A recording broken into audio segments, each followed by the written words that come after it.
Hello friends, welcome back to my channel lava lifestyle. ಎಲ್ಲರೂ ಚೆನ್ನಾಗಿದ್ದೀರಾ ಅಂತ ಭಾವಿಸ್ತಾ ಬನ್ನಿ ಇವತ್ತಿನ ವಿಡಿಯೋ ಶುರು ಮಾಡೋಣ. ಇವತ್ತು ನಾವು ಹೋಗ್ತಾ ಇರೋವಂಥದ್ದು ಶ್ರೀ ಕ್ಷೇತ್ರ ಹೊನ್ನಾವರ ಮಂತ್ರಾಲಯ ಮಂದಿರಕ್ಕೆ. ಇದು ನನ್ನ ಒಂದು ಹೊಸ ಪ್ರಯತ್ನ, ಸ್ಪಿರಿಚುವಲ್ ಜರ್ನಿ ಅಂತಲೇ ಕರಿಬೋದು. ನಿಮ್ಮೆಲ್ಲರಿಗೂ ನನಗೆ ತಿಳಿದಿರುವಂತಹ ದೇವಸ್ಥಾನಗಳಿಗೆ ಕರ್ಕೊಂಡು ಹೋಗಿ ಅಲ್ಲಿನ ಮಹಿಮೆ ಹಾಗೂ ಜನರ ಕಷ್ಟ ಹೇಗೆ ಪರಿಹಾರ ಮಾಡ್ಕೊಂಡಿದ್ದಾರೆ ಅನ್ನೋದ್ರ ಬಗ್ಗೆ ನಿಮಗೆಲ್ಲ ತಿಳಿಸ್ಕೊಡೋಣ ಅನ್ನೋ ಒಂದು ಪ್ರಯತ್ನ. ಇವತ್ತು ನಾವು ಗಾಡಿನಲ್ಲಿ ಹೊರಟ್ವಿ, ನಾನು, ನನ್ನ ತಂಗಿ, ಪಾಪು. ಬನ್ನಿ ಈಗ ಮುಂದೆ ದೇವಸ್ಥಾನಕ್ಕೆ ಯಾವ ರೀತಿ ಹೋಗಬೇಕು ಅನ್ನೋದ್ರ ಬಗ್ಗೆ ನಾನು ನಿಮಗೆ ತಿಳಿಸ್ಕೊಡ್ತೀನಿ. ನೋಡಿ, ಊರು ಮೊದಲಿಗೆ ಈ ರೀತಿ ಎಲ್ಲ ಕಡೆ ಅರಳಿಕಟ್ಟೆ ಇರುತ್ತಲ್ವ, ಹಾಗೆ ಅರಳಿಕಟ್ಟೆ ಇರುತ್ತೆ. ಹೀಗೆ ಸೀದಾ ದಾರಿ, ಒಂದೇ ದಾರಿ, ಎಲ್ಲೂ ಏನು ಚೇಂಜ್ ಮಾಡೋ ಹಾಗಿಲ್ಲ. ಆದರೆ ರೋಡ್ ತುಂಬಾ ಹಾಳಾಗಿದೆ, ತುಂಬ ಹಳ್ಳ ಕೊಳ್ಳ ಇದೆ. ಇತ್ತು ಸ್ವಲ್ಪ ಸರ್ಕಾರದ ಗಮನಕ್ಕೆ ತಂದು ರೋಡ್ನ ಚೆನ್ನಾಗಿ ಮಾಡಿಕೊಡ್ಬೇಕು. ಪಾರ್ಕಿಂಗ್ ವ್ಯವಸ್ಥೆಗೆ ಏನು ತೊಂದರೆ ಇಲ್ಲ. ಆಟೋ ಆಗಿರ್ಬೋದು, ಕಾರಲ್ಲಾಗಿರ್ಬೋದು ಬಂದರೆ ಪಾರ್ಕಿಂಗ್ ವ್ಯವಸ್ಥೆಗೆ ಏನು ತೊಂದರೆ ಇಲ್ಲ. ನೋಡಿ, ಇದೇ ಗುರುಗಳ ಒಂದು ದೇವಸ್ಥಾನ, ಹೊನ್ನಾವರ ಮಂತ್ರಾಲಯದ ಮಂದಿರ.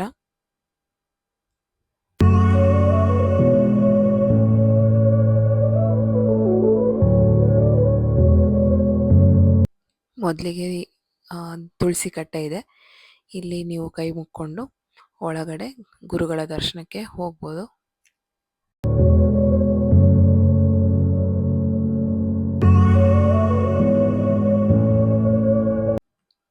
ನೀವು ಬಾಗಿಲು ಒಳಗಡೆ ಹೋಗ್ತಾ ಇದ್ದಂಗೆ ಗುರುಗಳ ದರ್ಶನ ಆಗುತ್ತೆ. ಅದೊಂದು ಪಾಸಿಟಿವ್ ಎನರ್ಜಿನೇ ನಿಮಗೆ ಫೀಲ್ ಆಗುತ್ತೆ ಒಳಗಡೆ ಹೋಗಿದ ತಕ್ಷಣವೇ. ಯಾಕಂದರೆ ಅಲ್ಲಿ ಬೆಳಗ್ತಾ ಇರುವಂಥ ದೀಪಗಳಿರ್ಬೋದು, ಜನರ ನಂಬಿಕೆ ಆಗಿರ್ಬೋದು, ಅಲ್ಲಿ ಏನಿದ್ರು ಸಕಾರಾತ್ಮಕ ಶಕ್ತಿಗೆ ಮಾತ್ರ ಅವಕಾಶ ಇರೋದ್ರಿಂದ ನಿಮಗೆ ಒಳಗಡೆ ಹೋಗಿದ ತಕ್ಷಣವೇ ಒಂದು ಪಾಸಿಟಿವ್ ಫೀಲ್ ಅಂತೂ ಆಗುತ್ತೆ. ನೋಡ್ಬೋದು ನೀವಿಲ್ಲಿ ಸಾವಿರಾರು ಭಕ್ತರು ಅವರ ಕಷ್ಟ ಪರಿಹಾರಕ್ಕೋಸ್ಕರ ಇಲ್ಲಿ ಕಾಯನ್ನು ಕಟ್ಟುವಂಥ ಪದ್ಧತಿ ಇದೆ. ಇದನ್ನು ಯಾವ ರೀತಿ ಕಟ್ಟಬೇಕು, ಎಷ್ಟು ವಾರ ಕಟ್ಟಬೇಕು ಅನ್ನೋದನ್ನೆಲ್ಲ ನಿಮಗೆ ಮುಂದೆ ವಿಡಿಯೋದಲ್ಲಿ ಹಾಗೆ ತಿಳಿಸ್ಕೊಡ್ತಾ ಬರ್ತೀನಿ. ಬನ್ನಿ ಈಗ ನಿಮಗೆ ಸುತ್ತ ಹಾಗೆ ದೇವಸ್ಥಾನದ ಒಂದು ವಾತಾವರಣ ಸಹ ನಿಮಗೆ ತೋರಿಸ್ಕೊಡ್ತೀನಿ.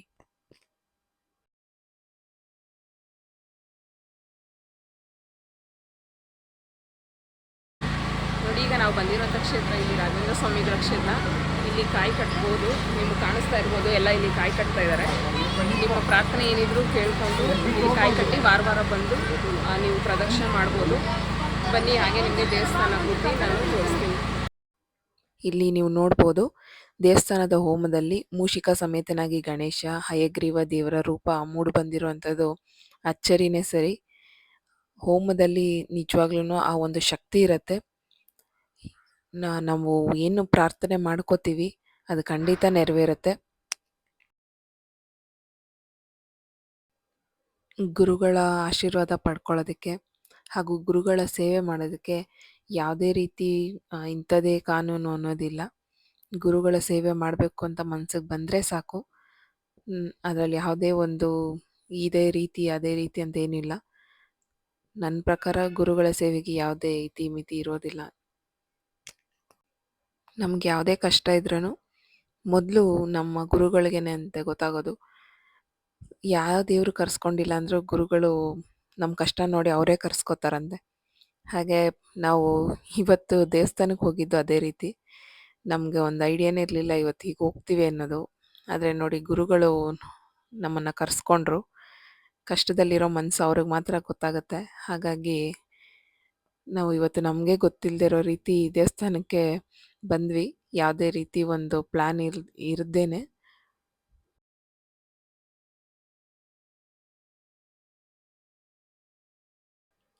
ನೋಡಿ, ನೀವು ಇಲ್ಲಿ ದೀಪ ಹಚ್ಚಬೇಕು ಅಂದರೆ ಅಥವಾ ಕಾಯಿ ಕಟ್ಟಬೇಕು ಅಂದರೆ ಇಲ್ಲಿ ಕೌಂಟರ್ ಇರುತ್ತೆ. ಇಲ್ಲಿ ನಿಮಗೆ ಫೋನ್ಪೇ, UPI ಅವೈಲಬಲ್ ಇರುತ್ತೆ. ಹಾಗಾಗಿ ಏನು ತೊಂದರೆ ಇಲ್ಲ. ಅಲ್ಲಿ ನೀವು ರಸೀದಿ ತೊಗೊಂಡು ಇಲ್ಲಿ ನಿಮಗೆ ದೀಪದ ಒಂದು ಏನಿದೆ ಅರೇಂಜ್ಮೆಂಟ್ಸ್ ಅವರೇ ಮಾಡಿ ಕೊಡ್ತಾರೆ. ಯಾವುದೇ ರೀತಿ ತೊಂದರೆ ಇಲ್ಲ, ಆರಾಮಾಗಿ ಹಿಡ್ಕೋಬೋದು. ಯಾಕಂದರೆ ಚಿಕ್ಕ ಚಿಕ್ಕ ದೀಪಗಳಾದರೆ ಕೈಯಲ್ಲಿ ಹಿಡ್ಕೊಳ್ಳೋಕೆ ಕಷ್ಟ ಆಗುತ್ತೆ. ಅದಕ್ಕೂ ಸಹ ವ್ಯವಸ್ಥೆ ತುಂಬ ಚೆನ್ನಾಗಿ ಮಾಡಿದ್ದಾರೆ. ಹಾಗೂ ಪ್ರದಕ್ಷಿಣೆ ಹಾಕುವಾಗ ಈ ರೀತಿ ಒಂದು ಪ್ರದಕ್ಷಿಣೆ ಮುಗ್ದ ನಂತರ ನೀವು ಒಂದು ಕಾಳನ್ನ ಅದರಲ್ಲಿ ಹಾಕಿ ನೀವು ಎಷ್ಟು ಪ್ರದಕ್ಷಿಣೆ ಮಾಡಿದ್ದೀರಾ ಅನ್ನೋದ್ರ ಬಗ್ಗೆ ಒಂದು ಏಕಾಗ್ರತೆಯೂ ಸಹ ಇಟ್ಕೋಬೋದು. ಈಗ ತುಂಬ ಜನಕ್ಕೆ ಪ್ರತಿ ವಾರ ಬಂದು ನಾವು ಕಾಯಿ ಕಟ್ಟಲಿಕ್ಕೆ ಆಗೋದಿಲ್ಲ ಅನ್ನೋರು ನೋಡಿ, ಈ ರೀತಿ ಬಂದಿದ್ದ ದಿನ ದೀಪದ ಇಷ್ಟು 21 ದೀಪದ ಒಂದು ತಟ್ಟೆ ನಿಮಗೆ ಕೊಡ್ತಾರೆ. ಅದನ್ನು ಸಹ ನೀವು ರಾಯರಿಗೆ ಬೆಳಗಿ ಹೋಗ್ಬೋದು. ಇಲ್ಲ ನಮಗೆ ಪ್ರತಿ ವಾರ ಬರೋದಕ್ಕೆ ಶಕ್ತಿ ಇದೆ ಅನ್ನೋವಂಥವ್ರು ಕಾಯಿ ಕಟ್ಟಿ ಏನಿದೆ ನಿಮ್ಮ ಕಷ್ಟನ ಹೇಳಿ ಅಥವಾ ಏನು ಕೆಲಸ ಆಗಬೇಕಾಗಿರುತ್ತೆ ಅದನ್ನು ರಾಯರ ಹತ್ರ ಕೇಳಿಕೊಂಡು ಕಟ್ಟಿ ನೀವು ಅಷ್ಟು ವಾರ ನಿಮ್ಮ ಕೆಲಸಕ್ಕೆ ತಕ್ಕನಾಗಿ ಅವರು ಹೇಳ್ತಾರೆ ಇಷ್ಟು ವಾರ ಬರಬೇಕು, ಇಷ್ಟು ರೀತಿ ನೀವು ಪ್ರದಕ್ಷಿಣೆ ಮಾಡಬೇಕು ಅಂತ ಹೇಳ್ತಾರೆ. ಆ ರೀತಿ ನೀವು ಮಾಡಿದ್ದಾದಲ್ಲಿ ಖಂಡಿತ ನೀವು ಅದರ ಪ್ರತಿಫಲನ ನೋಡೇ ನೋಡ್ತೀರಾ. ಅದಕ್ಕೆ ಇಲ್ಲಿನ ಭಕ್ತಾದಿಗಳು ಹೇಳಿರೋಂಥ ಮಾತೆ ಸಾಕ್ಷಿಯಾಗಿದೆ. ಅವರ ಜೀವನದಲ್ಲಿ ನಡೆದಿರುವಂತಹ ಪವಾಡ ಹಾಗೂ ಅದ್ರ ಬಗ್ಗೆ ಅವರೇ ಸ್ವತಃ ಮಾತಾಡಿರೋದಿದೆ. ಸೊ ಮುಂದೆ ವಿಡಿಯೋದಲ್ಲಿ ನೋಡಿ ನಿಮಗೆ ಗೊತ್ತಾಗುತ್ತೆ.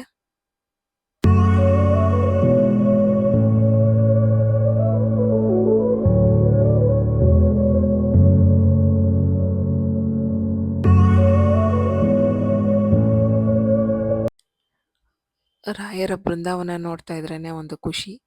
ಅವರು ನಮ್ಮ ಜೊತೆಗೆ ಇದ್ದಾರೆ ಅನ್ನೋ ಒಂದು ಭಾವನೆ ಬರುತ್ತೆ. ನೋಡಿ ಈ ರೀತಿ ಒಂದು ಏನು ದೀಪನ ಬೆಳಗಿದ ನಂತರ ಎಲ್ಲಂದ್ರಲ್ಲಿ ಇಟ್ಟು ಹೋಗ್ಬಿಡ್ತಾರೆ. ಅದು ಬೇರೆ ಒಂದು ಭಕ್ತಾದಿಗಳಿಗೆ ತೊಂದರೆ ಆಗುತ್ತೆ. ಅದ್ರ ಬದಲಿಗೆ ನೋಡಿ ಈ ರೀತಿ ಒಂದು ಹೋಮದ ಕುಂಡದ ರೀತಿ ಮಾಡಿದ್ದಾರೆ. ಅಲ್ಲೇ ನೀವು ಬೆಳಗಿದ ನಂತರ ದೀಪದ ಒಂದು ಬತ್ತಿಗಳನ್ನ ಅದರೊಳಗಡೆ ಹಾಕ್ತಿದ್ರೆ ಅದು ರಾಯರ ಮುಂದೆನೆ ನಿಮ್ಮ ಕಷ್ಟ ಎಲ್ಲ ಅದೇ ರೀತಿ ಒಂದು ಉರಿದು ಬೂದಿ ಆಗಲಿ ಅನ್ನೋ ರೀತಿ ಅಲ್ಲೊಂದು ವ್ಯವಸ್ಥೆ ಕೂಡ ಮಾಡಿದ್ದಾರೆ.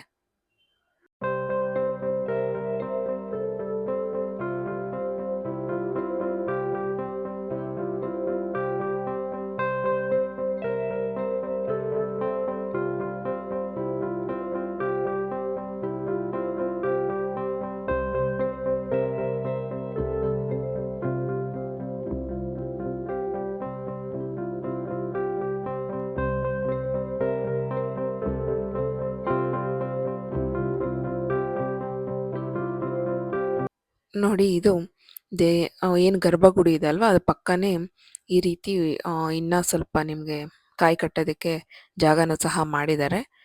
ಇಲ್ಲಿ ನೀವು ಶ್ರೀ ಗುರುಗಳಾದಂಥವರು ನಿಮ್ಮ ಕಷ್ಟಕ್ಕೆ ಎಷ್ಟು ವಾರ ಬಂದು ನೀವು ಕಾಯಿ ಕಟ್ಟಬೇಕು, ಏನು ನಿಮ್ಮ ಕಷ್ಟ ಇರುವಂಥದ್ದು ಎಲ್ಲ ಕೇಳಿ ತಿಳ್ಕೊಂಡು ನಿಮ್ಮ ಕಷ್ಟಕ್ಕೆ ಪರಿಹಾರನ ತಿಳಿಸ್ಕೊಡ್ತಾರೆ.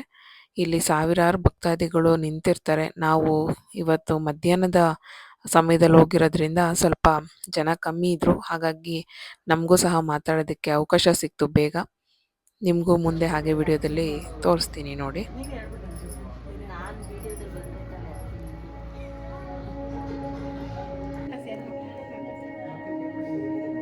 ನೋಡಿ ಇಲ್ಲೆಲ್ಲ ಕಾಯಿ ಕಟ್ಟಿರ್ತಾರೆ.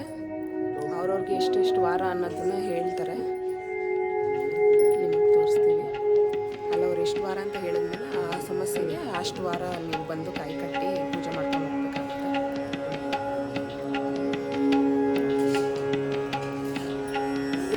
ನೋಡಿ ಈ ರೀತಿ ಒಳಗಡೆ ನಿಮಗೆ ಹೇಳ್ತಾರೆ ಎಷ್ಟು ವಾರ ಕಟ್ಟಬೇಕು, ನಿಮ್ಮ ಸಮಸ್ಯೆ ಏನಿದೆ ಅದನ್ನು ಹೇಳ್ತಾರೆ. ಎಷ್ಟು ವಾರ ಬಂದು ಕಟ್ಟಿ ಅಂತ.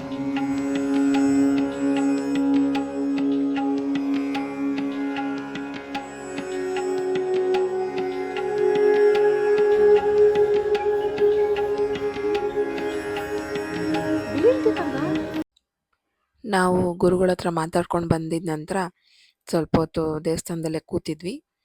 ಹಾಗೂ ಇಲ್ಲಿ ಅನ್ನ ಸಂತರ್ಪಣೆ ಪ್ರಸಾದ ಕೊಡ್ತಾನೆ ಇರ್ತಾರೆ. ನಾವೇ ಇಲ್ಲಿ ಹೋಗಿ ಸ್ವತಃ ಹಾಕ್ಕೊಳ್ಳೋ ಅಂಥದ್ದು ವಿಶೇಷ. ಇಲ್ಲಿ ಯಾವುದೇ ರೀತಿ ಯಾರನ್ನು ಇಷ್ಟೇ ಪ್ರಸಾದ ಹಾಕ್ಕೋಬೇಕು ಅಂತ ಹೇಳೋದಾಗಲಿ ಏನೂ ಇಲ್ಲ. ಅಲ್ಲಿ ತಟ್ಟೆ ಇಟ್ಟಿರ್ತಾರೆ. ನೀವು ತಟ್ಟೆ ಎತ್ಕೊಂಡು ನೀವು ವೇಸ್ಟ್ ಮಾಡದೇ ಇರೋ ರೀತಿ ನಿಮ್ಗೆ ಎಷ್ಟು ಬೇಕೋ ಅಷ್ಟನ್ನು ಹಾಕ್ಕೊಂಡು ಪ್ರಸಾದನ ನೀವು ಸ್ವೀಕರಿಸ್ಬೋದು. ಇಲ್ಲಿ ಯಾವುದೇ ರೀತಿ ನೀವು ದುಡ್ಡು ಕೊಡಬೇಕು ಅಥವಾ ಇದು ಆ ಥರ ಎಲ್ಲ ಏನೂ ಇಲ್ಲ. ನಿಮಗೆ ಹೊಟ್ಟೆ ತುಂಬ ಎಷ್ಟು ಬೇಕೋ ಅಷ್ಟು ಪ್ರಸಾದನ ಹಾಕ್ಕೊಂಡು ತಿನ್ಬೋದು. ಹಾಗೂ ಅನ್ನದಾನಕ್ಕೆ ನಿಮ್ಮ ಕೈಲಾದಷ್ಟು ಸಹಾಯನೂ ಸಹ ಮಾಡ್ಬೋದು. ನಿಮ್ಮ ಕೈಲಿ ಶಕ್ತಿ ಇರುವಂಥವರು ಖಂಡಿತ ಅನ್ನದಾನಕ್ಕೆ ಸಹಾಯ ಮಾಡಿ. ಎಷ್ಟೋ ಭಕ್ತಾದಿಗಳಿಗೆ ಹೊಟ್ಟೆ ಹಸ್ಕೊಂಡು ಬಂತಂಥವ್ರಿಗೆ ಅನ್ನದಾನ ಮಾಡಿದಂಥ ಪುಣ್ಯ ನಮಗೆ ಬರುತ್ತೆ. ಹಾಗಾಗಿ ಅನ್ನದಾನ ಮಾಡಿ ಅಂತ ಕೇಳ್ಕೊತೀನಿ. ಬನ್ನಿ ಈಗ ದೇವಸ್ಥಾನದ ಸುತ್ತ ಯಾವ ರೀತಿ ಇದೆ ಅನ್ನೋದನ್ನ ನೋಡೋಣ. ನೋಡಿ ದೇವಸ್ಥಾನದ ಸುತ್ತಲೂ ಸಹ ಈ ರೀತಿ ಕಾಯಿ ಕಟ್ಕೊಂಡು ಬಂದಿದ್ದಾರೆ. ಹಾಗಾಗಿ ಇವಾಗ ಕಾಯಿ ಕಟ್ಟೋದಕ್ಕೆ ಅಂತಲೇ ಬೇರೆ ಒಂದು ಸ್ಥಳನ ಮಾಡ್ತಾ ಇದ್ದಾರೆ. ಈಗ ಏನಂದರೆ ಹೆಚ್ಚಿನ ಸಂಖ್ಯೆಯಲ್ಲಿ ಭಕ್ತಾದಿಗಳು ಬರ್ತಾ ಇರೋದ್ರಿಂದ ಕಾಯಿ ಕಟ್ಟೋದಕ್ಕೆ ಅಂತಲೇ ಬೇರೆ ಒಂದು ಸ್ಥಳ ಮಾಡಬೇಕಾಗಿದೆ. ನೋಡಿ, ಅನ್ನದಾನ ಮಾಡಬೇಕು ಅನ್ನೋರು ದುಡ್ಡು ಅಂತಲೇ ಅಲ್ಲ, ನಿಮ್ಮ ಕೈಲಾದಷ್ಟು ದಿನಸಿ ಧಾನ್ಯನ ದಾನ ಮಾಡ್ಬೋದು. ಇನ್ನು ನೋಡಿ, ಇದು ಕಾಯಿ ಕಟ್ಟೋದಕ್ಕೆ ಅಂತ ಈಗ ಬೇರೆ ಒಂದು ಜಾಗನ ಮಾಡ್ತಾ ಇದ್ದಾರೆ ಈಗ ಹೊಸದಾಗಿ. ಇದರಿಂದ ಭಕ್ತಾದಿಗಳಿಗೂ ಅನುಕೂಲ ಆಗುತ್ತೆ. ಯಾಕಂದರೆ ಕಾಯಿ ಕಟ್ಟೋರು ಈ ಕಡೆ ಸೆಪ್ರೇಟಾಗಿ ಬಂದು ಕಟ್ಟೋದ್ರಿಂದ ದರ್ಶನ ಮಾಡೋರಿಗೆ ಅಲ್ಲಿ ಮುಂದೆ ಜಾಗ ಆಗತ್ತೆ. ಈಗ ಇದು ಹೊಸದಾಗಿ ಹೋಮ ಎಲ್ಲ ಮಾಡಿ ಪೂಜೆ ಎಲ್ಲ ಮಾಡಿ ಶುರು ಮಾಡಿದ್ದಾರೆ ಕಟ್ಟೋದಕ್ಕೆ.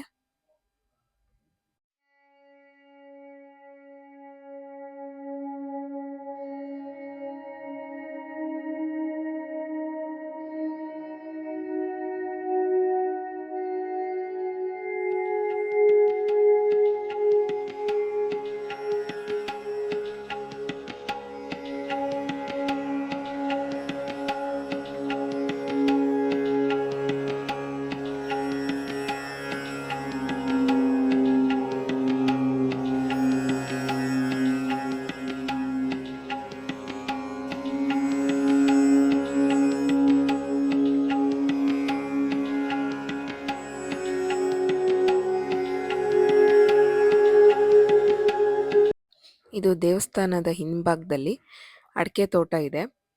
ತುಂಬ ಪ್ರಶಾಂತವಾದ ಒಂದು ವಾತಾವರಣ.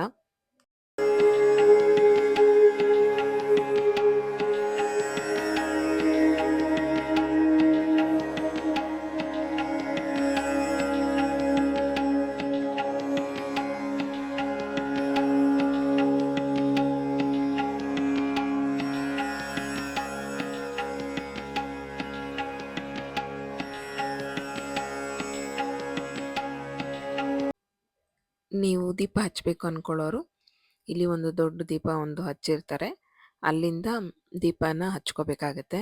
ಏನು ಹಣತೆ ಕೊಟ್ಟಿರ್ತಾರೆ ಅದನ್ನು ಬೇರೆ ಒಂದು ಯಾವುದೇ ಬೇರೆ ರೀತಿ ದೀಪದಲ್ಲಿ ನೀವು ಹಚ್ಕೋಬಾರ್ದು.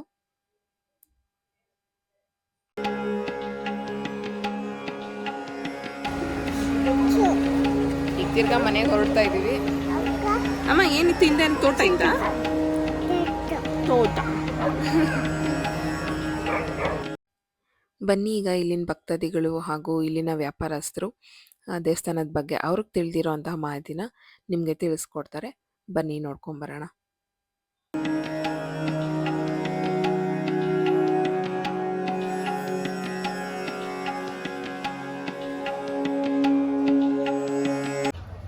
ಇವರು ಈ ಅಂಗಡಿ ನಡೆಸ್ತಾ ಇರೋವಂಥವ್ರು.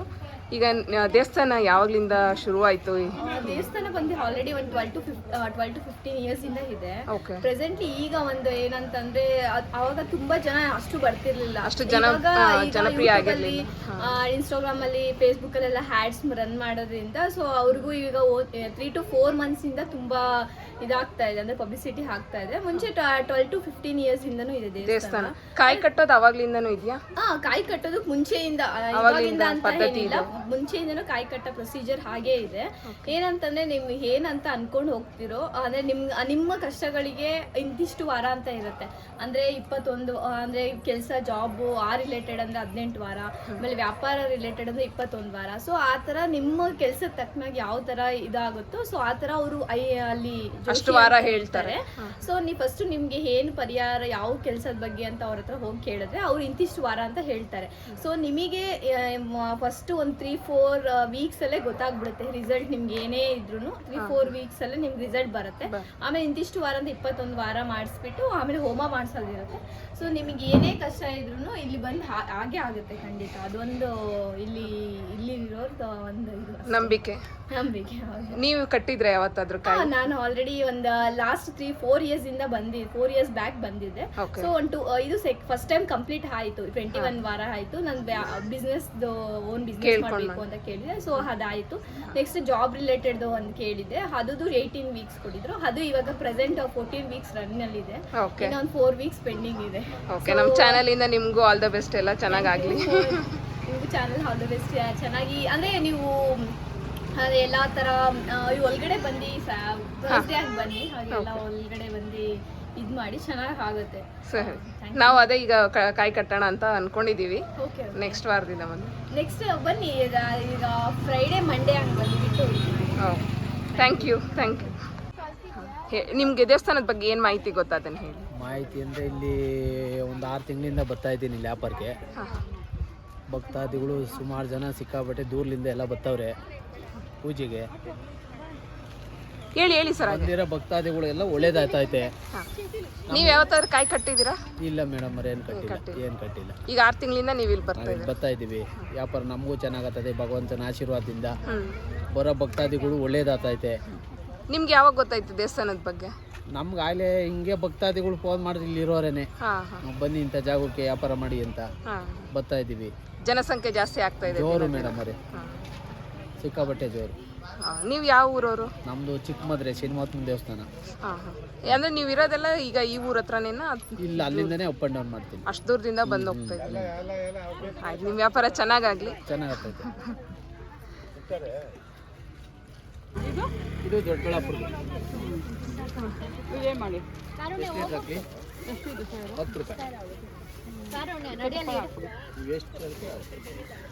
ಸ್ವಲ್ಪ ಚೋಚ ಮಿಕ್ಸ್ ಹಾಕ್ಬಿಟ್ಟು ನೋಡಿ. ಯಾವುದೇ ದೇವಸ್ಥಾನಕ್ಕೆ ಹೋದ್ರೂ ಕಳೆಪುರಿ ತಗೊಳ್ಳೋದಂತೂ ಮ್ಯಾಂಡೇಟ್ರಿ. ಸೊ ಈಗ ನಮ್ಮ ರಥನ ಎತ್ಕೊಂಡು ಮನೆ ಕಡೆ ಪಯಣ ಬೆಳೆಸ್ತಾ ಇದ್ದೀವಿ. ಹಾಗೆ ನಿಮಗೆ ಇನ್ನೊಂದು ಇನ್ಫಾರ್ಮೇಷನ್ ಕೊಡೋದು ಮರ್ತೋಗಿತ್ತಲ್ಲ. ಸೊ ಈಗ ಬನ್ನಿ, ಹಾಗೆ ಈಗ ಬಸ್ ಫೆಸಿಲಿಟಿ ಹೇಗಿದೆ ಅನ್ನೋದ್ರೂ ನಿಮ್ಗೆ ತೋರಿಸ್ಕೊಟ್ಬಿಡ್ತೀನಿ. ನೋಡಿ, ಇಲ್ಲಿ ನಮಗೆ ಕಾಣಿಸ್ತಾ ಇರ್ಬೋದು ಬಸ್ ಸ್ಟೇಷನ್. ಇಲ್ಲಿ ನೀವು ಬಸ್ ಇಳಿದು ಆಟೋ ಸ್ಟ್ಯಾಂಡ್ ಸಹ ಇದೆ. ಬಸ್ ನಂಬರು ಅದರ ಡೀಟೇಲ್ಸ್ ಎಲ್ಲನೂ ನಾನು ಡಿಸ್ಕ್ರಿಪ್ಷನಲ್ಲಿ ಹಾಕಿರ್ತೀನಿ. ನೀವು ಆ ಬಸ್ ನಂಬರ್ನ ಹತ್ಕೊಂಡು ಬರ್ಬೋದು. ಮೆಜೆಸ್ಟಿಕ್ಕಿಂದನೂ ಸಹ ಈ ಬಸ್ ಅವೈಲಬಲ್ ಇದೆ. ಬಸ್ ಡೀಟೇಲ್ಸು ನಿಮಗೆ ಕೊಟ್ಟಿರ್ತೀನಿ ಡಿಸ್ಕ್ರಿಪ್ಷನ್ ಬಾಕ್ಸಲ್ಲಿ, ಚೆಕ್ ಮಾಡಿ. ಓನ್ ವೆಹಿಕಲ್ಸಲ್ಲಿ ಬರೋರು ಆರಾಮಾಗಿ ಹೋಗ್ಬೋದು, ಏನು ತೊಂದರೆ ಇಲ್ಲ. ಈಗ ತುಂಬ ಬಿಸಿಲಾಗಿದ್ದರಿಂದ ಸ್ವಲ್ಪ ಕಬ್ನಲ್ಲಿ ಕುಡ್ಕೊಂಡು ಹೋಗೋಣ ಅಂತ ಹೇಳಿ ನಿಂತ್ಕೊಂಡ್ವಿ. ಇದು ಲಾಸ್ಟ್ 2 ಕಬ್ಬಿತ್ತು. ಅದೇ ಅಂತ ಇದ್ರು ಅವರು, ನಿಮಗೆ ಇದು ಲಾಸ್ಟ್ 2 ಕಬ್ಬು ಕೊಡ್ತಾ ಇದ್ದೀನಿ ಅಂತ ಹೇಳಿ. ಸ್ವಲ್ಪ ಮಗುನೂ ಸುಸ್ತಾಗ್ಬಿಟ್ಟಿದ್ದ ಬಿಸಿಲಲ್ಲಿ, ಹಾಗಾಗಿ ಕಬ್ನಲ್ಲಿ ಕುಡ್ಕೊಂಡು ಮನೆ ಕಡೆ ಹೊರಡ್ತಾ ಇದ್ದೀವಿ. ನೋಡಿ, ಈ ಥರ ಇತ್ತು ಇವತ್ತಿನ ದಿನ. ಇಷ್ಟ ಆಗಿದೆ ಸಬ್ಸ್ಕ್ರೈಬ್ ಮಾಡಿ, ಹಾಗೂ ನಿಮ್ಮ ಫ್ರೆಂಡ್ಸ್ ಆ್ಯಂಡ್ ಫ್ಯಾಮಿಲಿ ಜೊತೆಗೂ ಶೇರ್ ಮಾಡಿ. ದೇವಸ್ಥಾನದ ಮಾಹಿತಿ ತಿಳಿಸ್ಕೊಡಿ. ಯಾಕಂದರೆ ಅವರು ಏನು ಕಷ್ಟದಲ್ಲಿರ್ತಾರೋ ಅದಕ್ಕೊಂದು ಪರಿಹಾರ ಸಿಗ್ಬೋದು. ಮತ್ತು ಹಾಗೂ ಈ ರೀತಿ ದೇವಸ್ಥಾನಕ್ಕೆ ಹೋಗಿ ಬಂದಾಗ ಅವ್ರಿಗೂ ಮನ್ಸಿಗೆ ನೆಮ್ಮದಿ ಆಗ್ಬೋದು ಅನ್ನೋ ಕಾರಣಕ್ಕೆ. ಸೊ ಹಾಗಾಗಿ ನಿಮ್ಮ ಫ್ರೆಂಡ್ಸ್ ಆ್ಯಂಡ್ ಫ್ಯಾಮಿಲಿ ಜೊತೆಗೂ ಶೇರ್ ಮಾಡಿ. ಇಷ್ಟ ಆದರೆ ಲೈಕ್ ಮಾಡಿ, ಕಮೆಂಟ್ ಮಾಡಿ ಅಂತ ಕೇಳ್ಕೊತೀನಿ.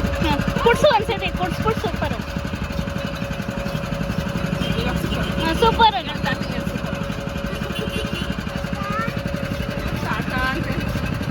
ಜೋರ ಕರಿ ಇವಾಗ ತಾತ ಅಂತ ನೋಡ್ರಿ, ನಿಮ್ಮನ್ನ ಸೂಪರ್ ಅಂತೆ, ಚೆನ್ನಾಗಿದೆ ಅಂತೆ.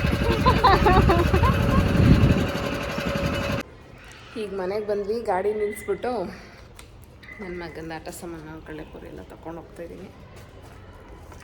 ಸಾಕಾಯ್ತು ಅಂದ್ಕೊಳ್ಳಿ, ಬಿಸಿಲಲ್ಲಿ ಬೇರೆ ಹೋಗಿದ್ದು ಫುಲ್ಲು. ಅಯ್ಯಪ್ಪ, ಅಲ್ಲೊಂದು ಹತ್ರ ಕಬ್ನಲ್ಲಿ ಕುಡ್ದಿದ್ದಕ್ಕೆ ಸರೋಯ್ತು, ಇಲ್ಲಾಂದಿದ್ರೆ ಇನ್ನೂ ಸುಸ್ತಾಗಿ ಹೋಗ್ಬಿಡ್ತಾಯಿತ್ತು. ಈಗ ಮಲಗಿಬಿಟ್ಟಿದ್ದಾನೆ, ಮನೆಗೆ ಹೋಗ್ತಾ ಇದ್ದೀವಿ.